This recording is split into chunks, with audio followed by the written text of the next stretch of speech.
Latobaja di Sopeng. Konon, di negeri Sopeng ada seorang anak lelaki yang amat penidur. Oleh karena itu, keluarganya menamai ia Latobajang atau yang terlambat bangun. Setiap pagi ia tidak pernah tidak terlambat bangun. Lama-kelamaan, nama sebutan itu menjadi nama dirinya sendiri. Kemudian disingkat menjadi Latobajang dan akhirnya menjadi Latobaja.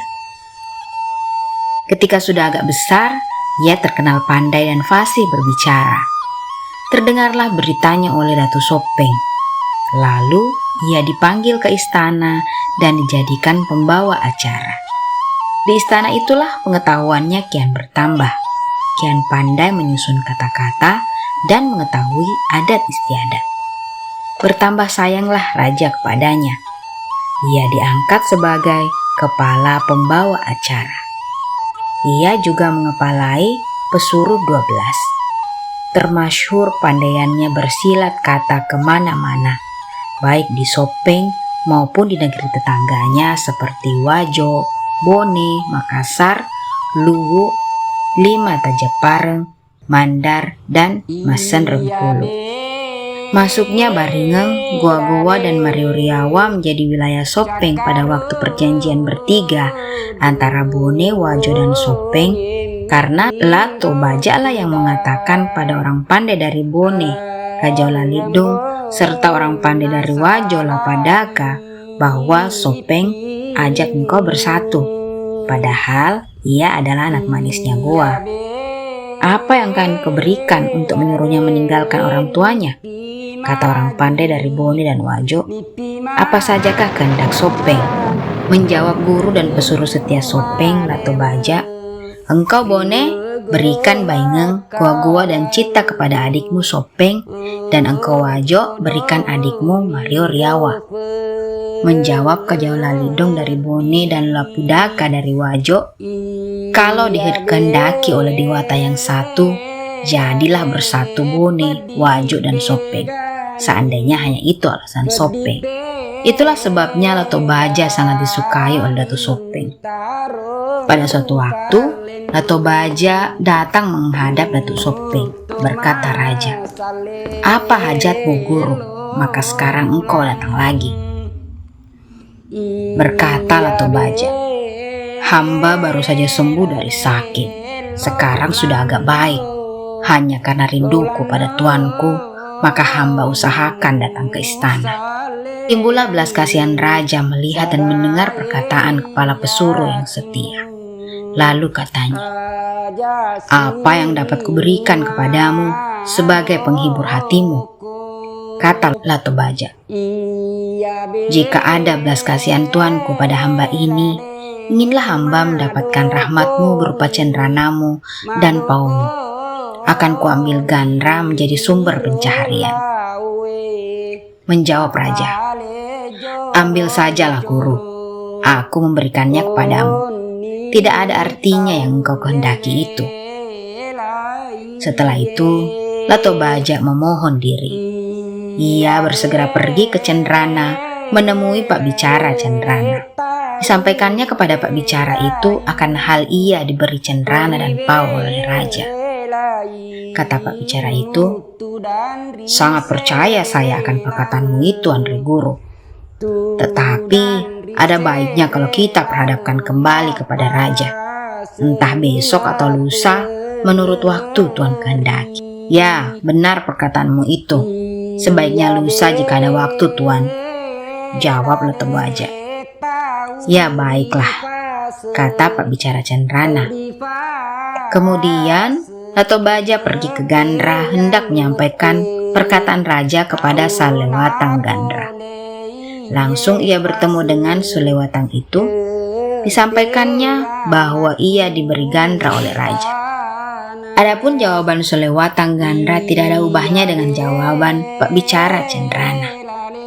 Mereka berjanji akan bertemu di hadapan raja pada hari lusa. Pada waktunya bertemulah mereka bertiga, yaitu Andre Guru Latobaja, Pembicara Cenrana dan Solewatang Gandra di istana raja. Tidak lama kemudian keluarlah raja. Ia lalu duduk di atas tahtanya.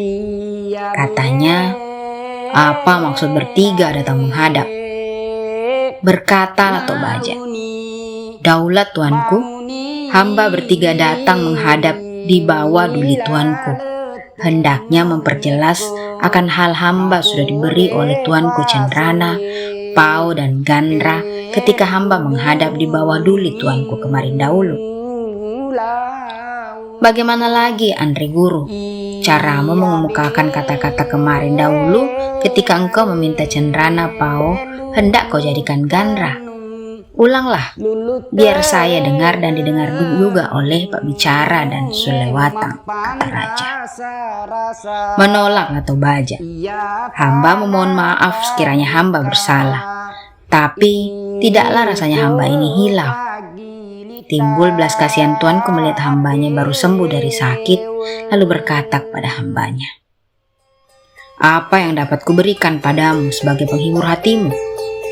Jadi menjawablah hambamu ini, "Sekiranya ada belas kasihan tuanku pada hambanya, inginlah hamba mendapatkan rahmatmu berupa Cenranamu dan Paomu. Akan kuambil Gandra menjadi sumber pencarian." Menjawab tuanku, "Ambil saja guru, kuberikan padamu.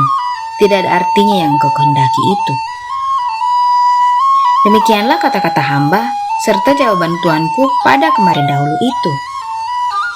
"Bukankah Andre Guru, kayu Cenrana, dan kayu Pao yang kuminta hendaklah kujadikan Gandra perkakas pemintal benang?" Tanya raja. "Mohon diampuni hambamu ini tuanku. Seandainya hanya Gandra yang ingin hamba buat, meskipun 100 banyaknya, niscaya tidak adalah gunanya hamba ini meminta kepada tuanku Datu Sopeng. Tidak akan sampai 3 orang hambamu mintai, maka akan ada seorang yang akan memberikan kayu Cenrana atau Pao.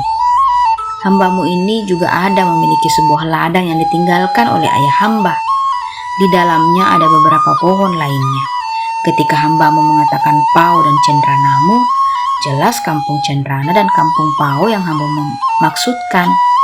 Karena terang pada pengetahuan hambamu seisi Sopeng bahwa kepunyaan pribadi tuanku lah kampung Cenrana dan Pao itu. Meskipun bukan tuanku yang menjunjung mahkota kerajaan Sopeng, tuanku jugalah yang membangkit rebahkan serta memperkuatnya. Sekehendak tuanku atas Cenrana dan Pao. Demikian juga halnya dengan kampung Gandra. Meskipun bukan tuanku Datuk Sopeng, ia Gandramu juga, sebab ia adalah warisan tuanku yang bersih. Itulah sebabnya hambamu berani memintanya pada tuanku." Demikianlah jawab Ratu Baja. Raja pun tersenyum mendengar penjelasan Andre Guru Ratu Baja. Lalu ia berkata, "Adapun pertanyaan saya yang demikian itu tadi agar diketahui oleh Pak Bicara Cenrana dan Solewatang Gandra, hal ihwalnya saya memberikan kepadamu kampung Cenrana, Pao dan Gandra. Sudah kukatakan kemarin dahulu bahwa ambil saja olehmu Andre Guru apa yang kau minta. Hanya sekali saja seorang raja yang memerintah mengeluarkan pendapat. Tidak patut ia berkata 2 kali. Lagi pula, tidak tahu aku menghitung jasamu padaku dan pada negeri Sopeng. Tidak akan masuk wilayah Sopeng lah desa Mario Riawa, Baringo, Gua-Gua dan Cipta jika bukan engkau Tobaja yang mendesak orang Bone dan Wajo pada waktu perjanjian Timurun. Bertambahlah sepertiganya negeri kita ini tanpa mengeluarkan setetik darah orang Sopeng. Ketahuilah, Pak Bicara dan Solewatang, bahwa aku telah memberikan tanahku Cenrana, Pao, dan Gandra kepada Andre Guru Ratu Baja."